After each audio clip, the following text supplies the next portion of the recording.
दूसरा अध्याय देवताओं के तेज से देवी का प्रकट होना और महिषासुर की सेना का वध। ऋषि कहते हैं, पूर्व काल में देवताओं और असुरों में पूरे 100 वर्षों तक घोर संग्राम हुआ था। उसमें असुरों का स्वामी महिषासुर था और देवताओं के नायक इंद्र थे। उस युद्ध में देवताओं की सेना महाबली असुरों से परास्त हो गई। संपूर्ण देवताओं को जीतकर महिषासुर इंद्र बन बैठा। तब पराजित देवता प्रजापति ब्रह्मा जी को आगे करके उस स्थान पर गए जहां भगवान शंकर और भगवान विष्णु विराजमान थे। देवताओं ने महिषासुर के पराक्रम तथा अपनी पराजय की कथा उन दोनों से विस्तार पूर्वक कह सुनाया। वह बोले, भगवान महिषासुर सूर्य, इंद्र, अग्नि, वायु, चंद्रमा, यम, वरुण तथा अन्य देवताओं के भी अधिकार छीनकर स्वयं ही सबका अधिपति बन बैठा है। उस दुरात्मा महिष ने समस्त देवताओं को स्वर्ग से निकाल दिया है। अब वे मनुष्यों की भांति पृथ्वी पर विचरते हैं। दैत्यों की यह सारी करतूत हमने आप लोगों से कह सुनाई। अब हम आपकी शरण में ही आए हैं। उसके वध का कोई उपाय सोचिए। इस प्रकार देवताओं के वचन सुनकर भगवान विष्णु और शिव ने दैत्यों पर बड़ा क्रोध किया। उनकी भव्य तन गई और मुख टेढ़ा हो गया। तब अत्यंत कोप में भरे हुए चक्रधारी श्री विष्णु के मुख से इसी प्रकार ब्रह्मा, शंकर तथा इंद्र आदि अन्य देवताओं के शरीर से भी बड़ा भारी तेज निकला। वह सब मिलकर एक हो गया। महान तेज का वह पुंज आग से जलते हुए पर्वत सा जान पड़ा। देवताओं ने देखा, वहां उसकी ज्वालाएं संपूर्ण दिशाओं में व्याप्त हो रही थी। संपूर्ण देवताओं के शरीर से प्रकट हुए उस तेज की कहीं तुलना नहीं थी। एकत्रित होने पर वह एक नारी के रूप में परिणित हो गया और अपने प्रकाश से तीनों लोकों में व्याप्त जान पड़ा। भगवान शंकर का जो तेज था, उससे उस देवी का मुख प्रकट हुआ। यमराज के तेज से उसके सिर में बाल निकल आए। श्री भगवान विष्णु के तेज से उसकी भुजाएं उत्पन्न हुई। चंद्रमा के तेज से दोनों स्तनों का और इंद्र के तेज से मध्य भाग कटि प्रदेश का प्रादुर्भाव हुआ। वरुण के तेज से जंघा और पिंडली तथा पृथ्वी के तेज से नितंब भाग प्रकट हुआ। ब्रह्मा के तेज से दोनों चरण और सूर्य के तेज से उनकी उंगलियां हुई। वसुओं के तेज से हाथों की उंगलियां और कुबेर की तेज से नासिका प्रकट हुई। उस देवी के दांत प्रजापति के तेज से और तीनों नेत्र अग्नि के तेज से प्रकट हुए थे। उसकी भावें संध्या के और कान वायु के तेज से उत्पन्न हुए थे। इसी प्रकार अनन्य देवताओं के तेज से भी उस कल्याणमयी देवी का आविर्भाव हुआ। तदनंतर समस्त देवताओं के तेज से प्रकट हुई। देवी को देखकर महिषासुर के सताए हुए देवता बहुत प्रसन्न हुए। पिनाकधारी भगवान शंकर ने अपने शूल से एक शूल निकालकर उन्हें दिया। फिर भगवान विष्णु ने भी अपने चक्र से एक चक्र उत्पन्न करके भगवती को अर्पण किया। वरुण ने भी शंख भेंट किया। अग्नि ने उन्हें शक्ति दी और वायु ने धनुष तथा वाड़ से भरे हुए 2 तरकस प्रदान किए। सहस्त्र नेत्र वाले देवराज इंद्र ने अपने वज्र से वज्र उत्पन्न करके दिया और ऐरावत हाथी से उतारकर 1 घंटा भी प्रदान किया। यमराज ने काल दंड से दंड, वरुण ने पास, प्रजापति ने स्फटिक की माला तथा ब्रह्मा जी ने कमंडल भेंट किया। सूर्य ने देवी के समस्त रोमकूपों में अपनी किरणों का तेज भर दिया। काल ने उन्हें चमकती हुई ढाल और तलवार दी। क्षीर समुद्र ने उज्जवल हार तथा कभी जीर्ण न होने वाले 2 दिव्य वस्त्र भेंट किए। साथ ही उन्होंने दिव्य चूड़ामणि, 2 कुंडल, कड़े, उज्जवल अर्धचंद्र, समस्त भुजाओं के लिए केयूर, दोनों चरणों के लिए निर्मल नुपुर, गले की सुंदर हसली और सब अंगुलियों में पहनने के लिए रत्नों की बनी अंगूठियां भी दी। विश्वकर्मा ने उन्हें अत्यंत निर्मल फरसा भेंट किया। साथ ही अनेक प्रकार के अस्त्र और अभेद कवच दिए। इनके सिवा मस्तक और वक्ष स्थल पर धारण करने के लिए कभी न कुम्हलाने वाले कमलों की माला दी। जलधि ने उन्हें सुंदर कमल का फूल भेंट किया। हिमालय ने सवारी के लिए सिंह तथा भांति भांति के रत्न समर्पित किए। धनाध्यक्ष कुबेर ने मधु से भरा पान पात्र दिया तथा संपूर्ण नागों के राजा शेष ने, जो इस पृथ्वी को धारण करते हैं, उन्हें बहुमूल्य मणियों से विभूषित नागहार भेंट दिया। इसी प्रकार अन्य देवताओं ने भी आभूषण और अस्त्र शस्त्र देकर देवी का सम्मान किया। तत्पश्चात उन्होंने बारंबार अट्टहास पूर्वक उच्च स्वर से गर्जना की। उनके भयंकर नाद से संपूर्ण आकाश गूंज उठा।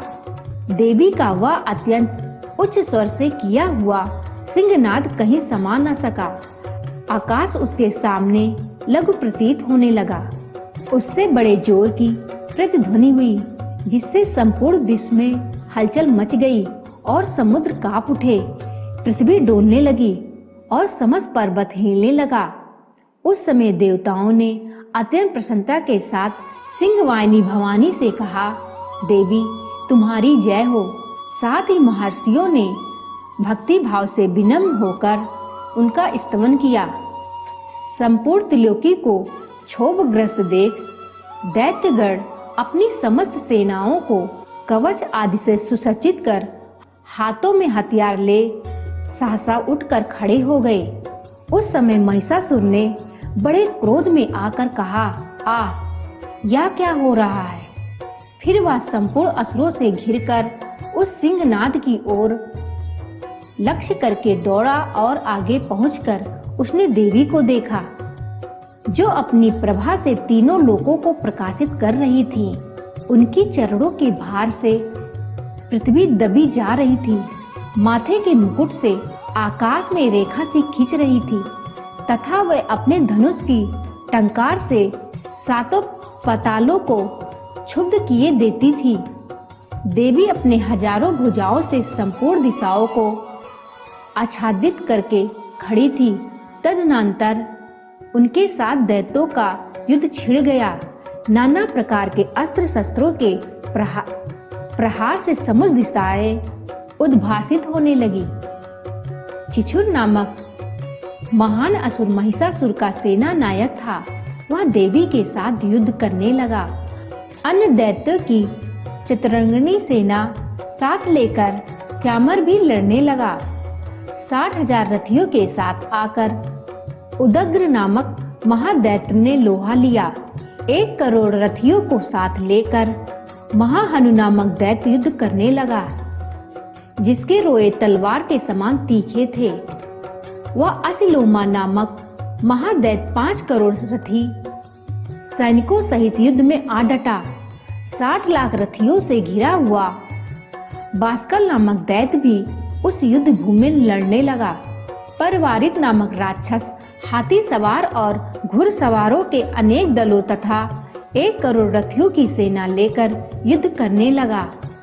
बिडाल नामक दैत्य 5 अरब रथियों से घिरकर लोहा लेने लगा। इनके अतिरिक्त और भी हजारों महादैत्य रथ, हाथी और घोड़ों की सेना साथ लेकर वहां देवी के साथ युद्ध करने लगे। स्वयं महिषासुर उस रणभूमि में कोटि कोटि सहस्त्र रथ, हाथी और घोड़ों की सेना से घिरा हुआ खड़ा था। वह दैत्य देवी के साथ तोमर, बिंदपाल, शक्ति, मूसल, खड़ग, परशु और पट्टिस आदि अस्त्रों शस्त्रों का प्रहार करते हुए युद्ध कर रहे थे। कुछ दैत्यों ने उन पर शक्ति का प्रहार किया, कुछ लोगों ने पास फेंके तथा कुछ दूसरे दैत्यों ने खड़ग प्रहार करके देवी को मार डालने का उद्योग किया। देवी ने भी क्रोध में भरकर खेल खेल में ही अपने अस्त्र शस्त्रों की वर्षा करके दैत्यों के वे समस्त अस्त्र शस्त्र काट डाले। उनके मुख पर परिश्रम या थकावट का रंज मात्र भी चिन्ह नहीं था। देवता और ऋषि उनकी स्तुति करते थे और वे भगवती परमेश्वरी दैत्य के शरीर पर अस्त्र शस्त्रों की वर्षा करती रही। देवी का वाहन सिंह भी क्रोध में भरकर गर्दन के बालों को हिलाता हुआ असुरों की सेना में इस प्रकार विचरने लगा, मानो वनों में दावानल फैल रहा हो। रणभूमि में दैत्यों के साथ युद्ध करती हुई अंबिका देवी ने जितने निस्वार्थ छोड़े, वह सभी तत्काल सैकड़ों हजारों गणों के रूप में प्रकट हो गए और परशु, भिंदपाल, खड्ग तथा पट्टिस आदि अस्त्रों द्वारा असुरों का सामना करने लगे। देवी की शक्ति से बढ़े हुए वे गण असुरों का नाश करते हुए नगाड़ा और शंख आदि बाजे बजाने लगे। उस संग्राम महोत्सव में कितने ही गण मृदंग बजा रहे थे। तदनंतर देवी ने त्रिशूल से, गदा से, शक्ति की वर्षा से और खड्ग आदि से सैकड़ों महादैत्यों का संहार कर डाला। कितनों को घंटे के भयंकर नाद से मूर्छित करके मार गिराया। बहुतेरे दैत्यों को पास से बांधकर धरती पर घसीटा। कितने ही दैत्य उनकी तीखी तलवार की मार से दो दो टुकड़े हो गए। कितने ही गदा की चोट से घायल हो धरती पर सो गए। कितने ही मूसल की मार से रक्त बमन करने लगे। कुछ दैत्य सूल से छाती फट जाने के कारण पृथ्वी पर ढेर हो गए। उस रणभूमि में बाण समूहों की वृष्टि से कितने ही असुरों की कमर टूट गई। बाज की तरह झपटने वाले देवपीड़क दैत्यगण अपने प्राणों से हाथ धोने लगे। किन्हीं की बाहें छिन्न भिन्न हो गई, कितनों की गर्दन कट गई। कितने ही दैत्य के मस्तक कट कट कर गिरने लगे। कुछ लोगों के शरीर मध्य भाग में ही विदीर्ण हो गया। कितने ही महादैत्य जांघें कट जाने से पृथ्वी पर गिर पड़े। कितनों को ही देवी ने एक बांह, एक पैर और एक नेत्र वाले करके दो टुकड़े में चीर डाला। कितने ही दैत्य मस्तक कट जाने पर भी गिरकर फिर उठ जाते और केवल धड़ के ही रूप में अच्छे अच्छे हथियार हाथ में ले देवी के साथ युद्ध करने लगते थे। दूसरे कबंध युद्ध के बाजों की लय पर नाचते थे। कितने ही बिना सिर के धड़ हाथों में खड्ग, शक्ति और रिष्टि लिए दौड़ते थे तथा दूसरे दूसरे महादैत्य ठहरो ठहरो या कहते हुए देवी को युद्ध के लिए ललकारते थे। जहाँ वह घोर संग्राम हुआ था, वहाँ की धरती देवी के गिराए हुए रथ, हाथी, घोड़े और असुरों की लाशों से ऐसी पट गई थी कि वहाँ चलना फिरना असंभव हो गया था। दैत्यों की सेना में हाथी, घोड़े और असुरों के शरीर से इतनी अधिक मात्रा में रक्तपात हुआ था कि थोड़ी ही देर में वहां खून की बड़ी बड़ी नदियां बहने लगी। जगदम्बा ने असुरों की विशाल सेनाओं को क्षण भर में नष्ट कर दिया। ठीक उसी तरह जैसे तिड़ और काठ की भारी ढेर को आग कुछ ही क्षणों में भस्म कर देती है, और वह सिंह भी गर्दन के बालों को हिला हिलाकर जोर जोर से गर्जना करता हुआ दैत्यों के शरीर से मानो उनके प्राण चुन लेता था। वहां देवी के गणों ने भी उन महादैत्यों के साथ ऐसा युद्ध किया जिससे आकाश में खड़े हुए देवतागण उन पर बहुत संतुष्ट हुए और फूल वर्षा करने लगे। इस प्रकार श्री मार्कंडेय पुराण में सावर्णिक मनवंतर की कथा के अंतर्गत देवी महात्म्य में महिषासुर की सेना का वध नामक दूसरा अध्याय पूरा समाप्त हुआ।